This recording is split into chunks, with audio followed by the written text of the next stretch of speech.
الحمدللہ الذی انزل علی عبدہ، وہی اللہ تعالیٰ نے اللہ کے اپنے رسول کی جو نسبت ہے اس کو عبد کے نمایاں کیا ہے، کتاب نازل کی وَلَمْ يَجْعَلْ لَهُ عِوَجًا، اور اس میں کوئی کجی نہیں رکھی، قیماً سیدھی ٹھیک ٹھیک روشن مبین، لِيُنذِرَ بَأْسًا شَدِيدًا۔ اب یہ ہے لفظ جو بہت زیادہ غور کرنے کے قابل ہے۔ اس کتاب کے حضور پر نزول کے مقاصد میں سے ایک یہ بھی ہے خبردار کر دیں ایک بہت بڑی آفت سے۔ ویسے باسن جب واحد آتا ہے تو عام طور پر اس کے معنی جنگ ہوتے ہیں، جب جمع میں آتا ہے تو سختی، مصیبت، بھوک، فاقہ، یہ سارے بأسا۔ آیت البر میں بھی ہم نے پڑھا وَالصَّابِرِينَ فِي الْبَأْسَاءِ وَالضَّرَّاءِ وَحِينَ الْبَأْسِ۔ بأسا جب جمع میں آیا ہے تو فقر و فاقہ، تکلیف، مصیبت، اور حین الباس جنگ کے وقت، تو ان دونوں کو ذہن میں رکھیے۔ بہت بڑی آفت، بہت بڑی آفت، بہت بڑی آفت ایک تو ہے دجالی فتنے کی، دجال المسیح الدجال جو آنے والا ہے، جس کے بارے میں حدیث میں آتا ہے کہ کوئی نبی اور رسول ایسا نہیں گزرا جس نے اپنی قوم کو دجال کے فتنے سے آگاہ نہ کیا، اور پوری انسانی تاریخ میں دجال کے فتنے سے بڑا کوئی فتنہ نہیں ہوگا، اور وہ ہر بندہ مومن کے امتحان کے لیے کڑا ترین جو ہے مرحلہ آ جائے گا، سخت ترین امتحان اس کا لیا جائے گا۔ تو یہ جو سختی ہے اس کی خبر دیتے ہوئے یہ سورہ مبارکہ نازل ہو رہی ہے، اور خاص طور پر اسے باسن اگر جنگ کے معنی میں لیں تو الملحمۃ العظمیٰ، کتاب الملاحم جو کہ آپ دیکھیں گے احادیث کی کتابوں میں پورا باب ہے کتاب الملاحم، اور اس کا تعلق بھی دجال کے ساتھ ہے،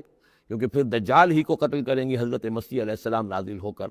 تو یہ سارا مسئلہ جو ہے اس کی خبر دینے کے لیے قیما لینذر بأسا شدیدا من لدنہ، گویا کہ یہ جو احادیث کی کتابوں میں آپ کو حدیث کے ابواب ملتے ہیں،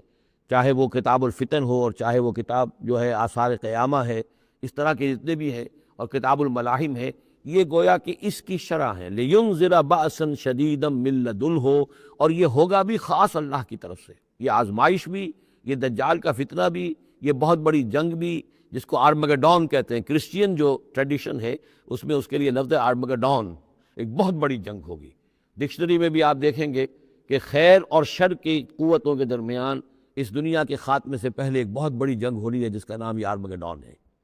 لِيُنذِرَ بَأْسًا شَدِيدًا مِن لَدُنْهُ وَيُبَشِّرَ الْمُؤْمِنِينَ الَّذِينَ يَعْمَلُونَ الصَّالِحَاتِ، اور تاکہ بشارت دے وہ ان اہل ایمان کو جو نیک عمل کرتے ہوں، ان لہم اجرا حسنا، کہ ان کے لیے ہوگا بہت اچھا بدلہ، ماکثین فیہ ابدا، اور وہ اس میں رہیں گے ہمیشہ ہمیشہ۔ یہ جو دجالی فتنہ ہے اس کے ساتھ ایک خاص مناسبت ہے سورہ مبارکہ کی۔ احادیث میں آتا ہے کہ دجالی فتنے کے اثرات سے بچنے کے لیے اس سورہ مبارکہ سے ذہنی اور قلبی رشتہ مفید ہے، اس کی تلاوت کرتے رہنا، خاص طور پر جمعے کے روز، پوری سورہ کہف، ورنہ یہ کہ کم سے کم اس کی ابتدائی اور آخری آیات ان کی بڑی اہمیت ہے۔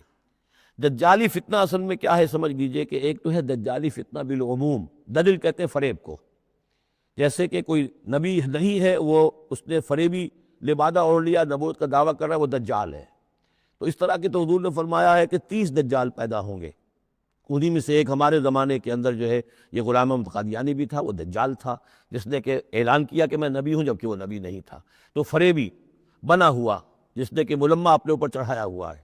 اسی طریقے سے دجالی فتنہ یہ جو ہے اس پوری دنیا میں اس وقت جو فتنہ ہے وہ یہ ہے کہ مادہ پرستی کا اتنا غلبہ ہو چکا ہے ذہنوں کے اوپر، افکار کے اوپر، لوگوں کے نظریات کے اوپر، لوگوں کی اخلاق کے اوپر، لوگوں کے اقدار جو ہیں، ویلیوز جو ہیں اس کے اوپر، کہ وہ آخرت کو بالکل بھول گئے، اللہ کو بھول گئے، اسباب کے اندر گم ہے، مسبب الاسباب سے ظہور ہو گیا،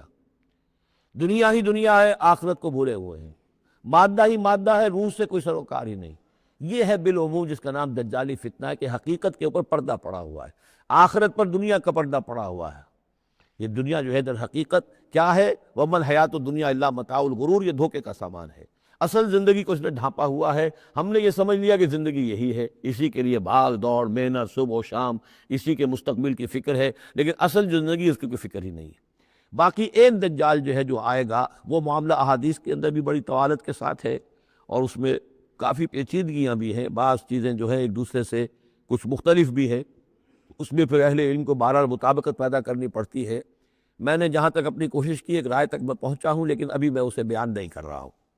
بہرحال دجالی فتنے کی خبریں موجود ہیں بہت شدت کے ساتھ، اور اس صورت کا پڑھنا جو ہے اس میں بہت مفید ہے۔ اس صورت کے مضامین کا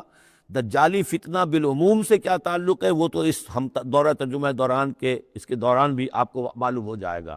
لیکن اس کے جو خاص بڑے مباحث ہیں، خاص طور پر یہ کہ ایک ہمارے بہت بڑے عالم گزرے ہندوستان میں اس صدی کے آغاز میں، مولانا مناظر حسن گیلانی، انہوں نے اس پر باقاعدہ کتاب لکھی ہے، آپ کو مل جائے گی بازار میں بھی، اصحاب کہف کے جو کا معاملہ سورہ کہف کے مباحث ہیں ان کے۔ میں نے اس کو اپنی ایک تقریر کے اندر کسی خطاب جمعہ میں سورہ کہف کے مضامین کا خلاصہ بیان کیا تھا، جس کا عنوان ہے دنیا کی حقیقت۔